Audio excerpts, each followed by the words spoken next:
Guadalcanal.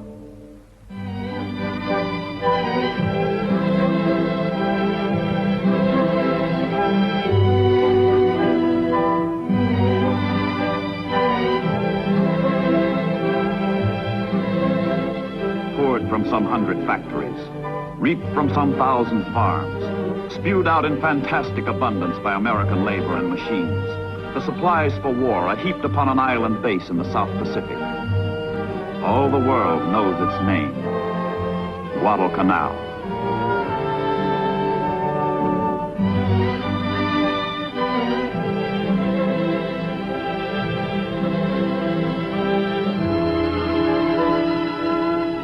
Springboard for attack, storehouse for victory. Yet in 1942, Guadalcanal was wild jungle. 90 uncharted miles of festering malaria and rainforest, bypassed for centuries by history, forgotten by man. But by June of 1942, the unpredictable forces of war began to link San Francisco in the United States with Guadalcanal in the Solomon Islands. The 1st Marine Division embarks for the South Pacific. Destination, New Zealand. Mission, undetermined. Somewhere, on some unspecified battleground, sometime in the uncertain future, the untested Marines will clash with the tested soldiers of Japan. But first, the tedious ordeal of the convoy. Uneventful, interminable weeks at sea.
The ocean lifeline to the South Pacific is the war's longest and the war's most tenuous.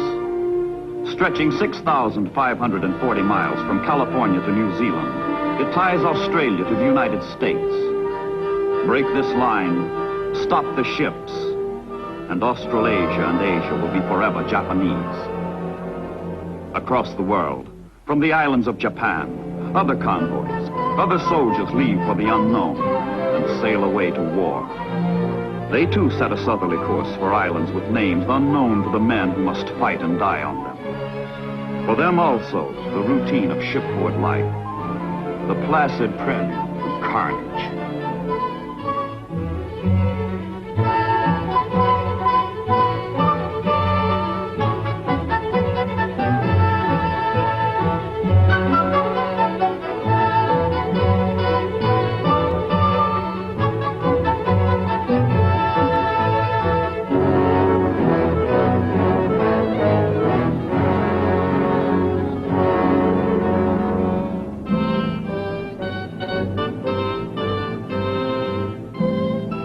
After the conquest of Rabaul and the Bismarck Archipelago, the Japanese push down the Solomon Islands. The two opposing forces slowly converge.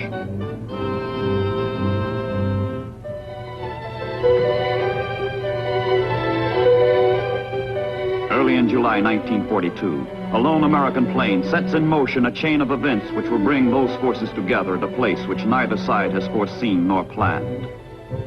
On obscure Guadalcanal, air reconnaissance reveals the Japanese are building an airfield, which threatens the Allied supply line to Australia. What the plane has seen changes the course of the Pacific War.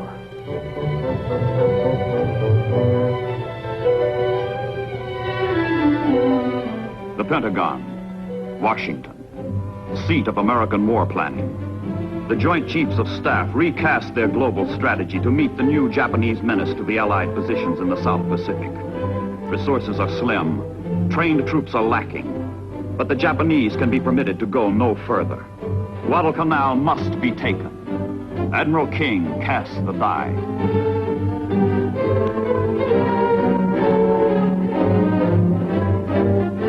New Zealand lies in the shadow of the Japanese advance. For the United States forces stationed there, little time remains to enjoy the cordial hospitality of a sincere ally.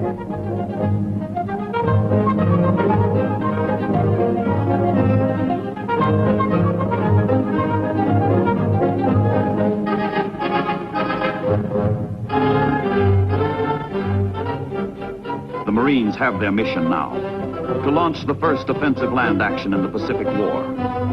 Under Generals Vandegrift and Rupertus, the 1st Division is ordered to Guadalcanal, ordered to seize the island and its airstrip. This means another convoy, but it is very different. This convoy, loaded and geared, sails for combat, sails for battle.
August 7th, 1942. Exactly 8 months after Pearl Harbor, the United States of America takes the offensive against the Empire of Japan.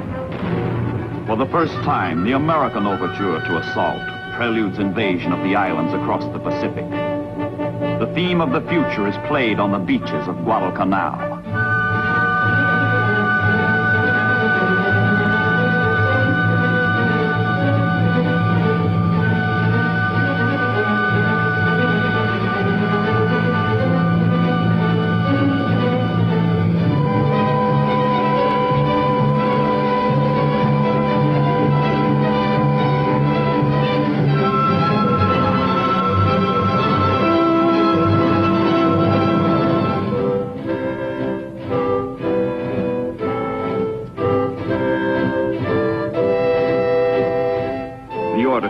Troops has been given.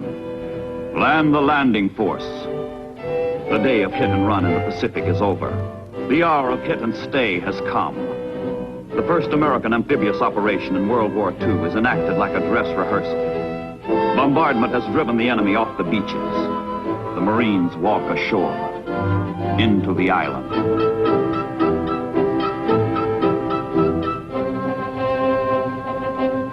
18 miles across the Sound, others land on Tulagi Island. Violently opposed by Japanese Marines, American Marines fight their way ashore.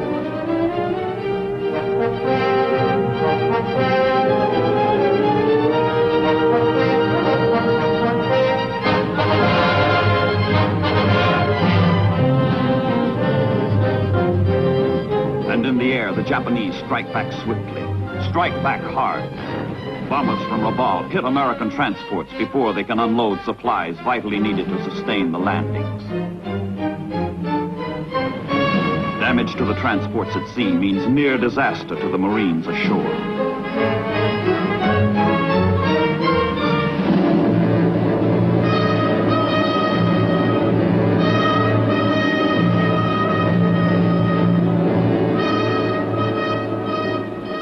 The shattered transports withdraw. Stripped of supplies, the Marines dare not waste a moment encountering their implacable, impersonal, hateful foe, the jungle. Now it begins. The toil and the terror that makes Guadalcanal not a name, but an emotion.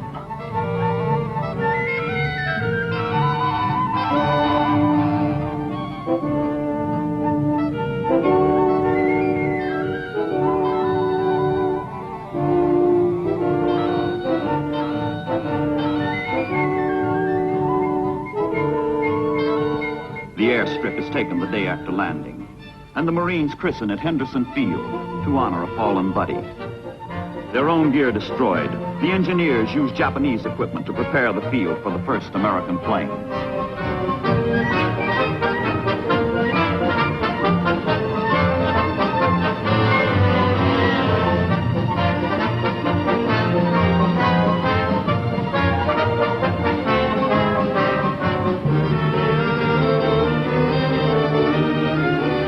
If the Japanese reacted sluggishly on the beach, they unleash full fury from the sky. Their own field now menaces their own flank. They go all out to destroy it first, planning to retake it later.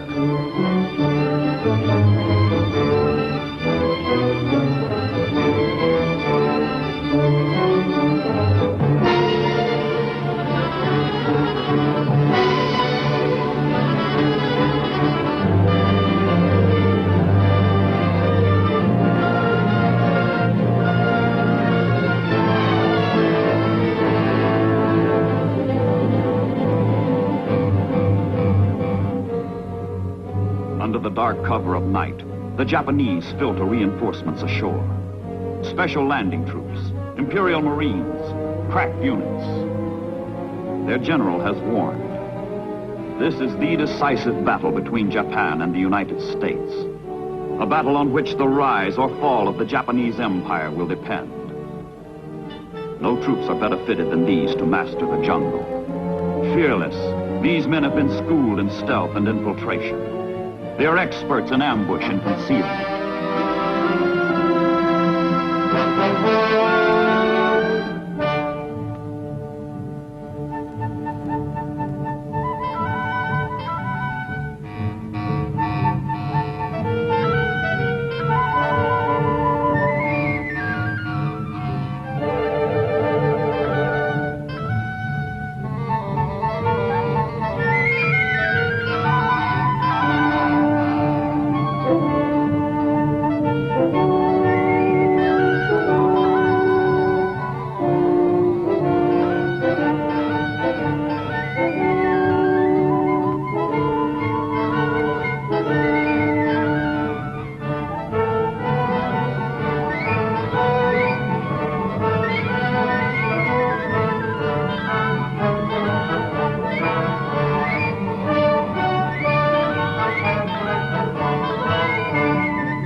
And the Americans?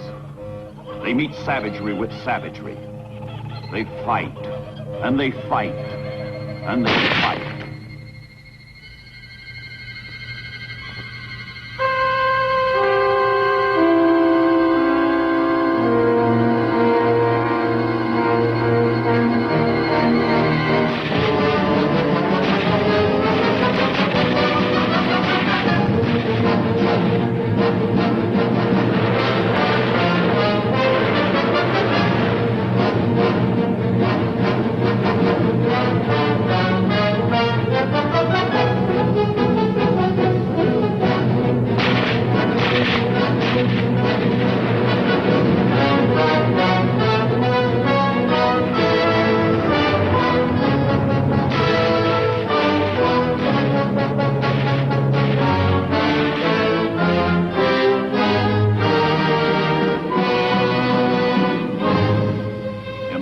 history of human slaughter. Few troops have ever endured such scourging as the Marines on Guadalcanal. The casualties mount from the fighting, from malaria, from dengue, from the rot and corruption of the jungle, which knows not mercy.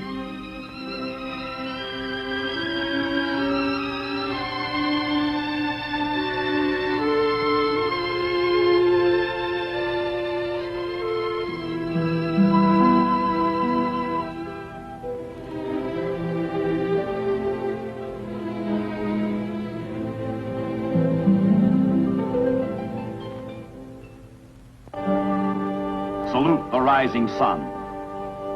Throughout their empire, throughout newly conquered Southeast Asia, throughout the South Pacific, the Japanese pause out of respect for their symbol of national superiority.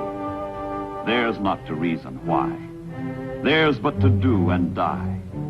And die they will, and die they do in a series of the most terrible sea battles in history. Down from their island fortress to the north, Rabaul, comes the Imperial Japanese Navy with timetable regularity, the Tokyo Express. But sailors of the United States and Australian Navy sacrifice their blood for their brother Marines, who cannot hope to control Guadalcanal against an enemy who controls the surrounding seas. The Japanese come down the slot of water between the Solomon Islands and head for the sound called Iron Bottom, because it is strewn with the hulks of dead ships, the bones of dead sailors. The Battle of Savo Island, the Battle of the Eastern Solomons, the Battle of Cape Esperance, the Battle of the Santa Cruz Islands, the Naval Battle of Guadalcanal, the Battle of Tassafaronga, the Battle of Rennell Island. Nights of inhuman ordeal and defeat. Nights of more than human valor and victory.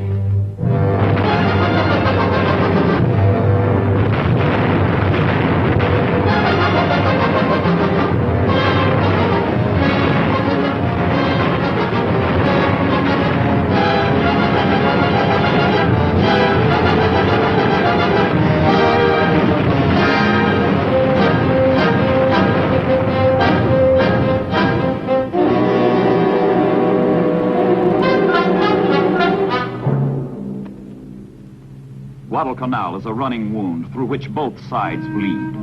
A hemorrhage of naval strength, of men, of materiel. Far from the dying and destruction. Far from the sailors and Marines who fight and pray for victory and salvation.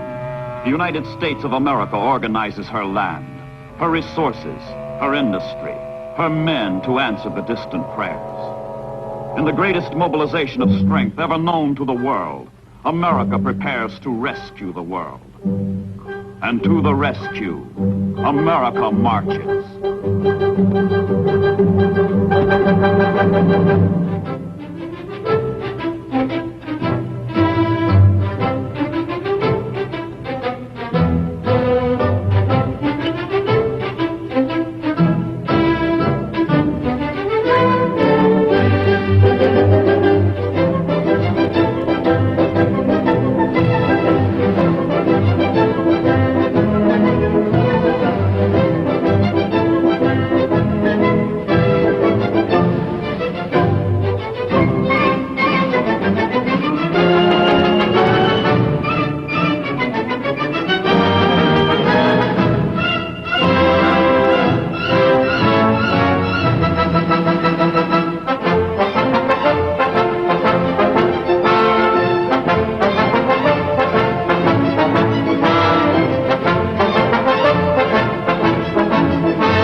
down Guadalcanal, another march. A march of grim men, old young men. A march of men leaving purgatory. The 1st Marine Division is being relieved. What's left of it. And on a lonely grave at Lunga Point, there is a prediction about the Marine who lost his youth. That when he goes to heaven, to St. Peter he will tell. Another Marine reporting, sir. I've served my time in hell.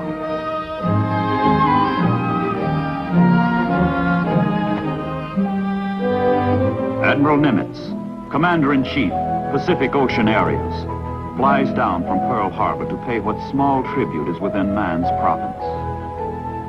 If there was horror and ferocity, there was also courage and self-sacrifice. If there was death, filth and disease, the Marines turned the tide of war and stopped their enemy. The Japanese will advance no further. And as the surviving Marines wave goodbye, one of the greatest tales of heroism slips out of focus into history. To these men go the honors accorded the Greeks at Thermopylae, the colonials at Valley Forge, the British at Waterloo, and now, the Americans at Guadalcanal.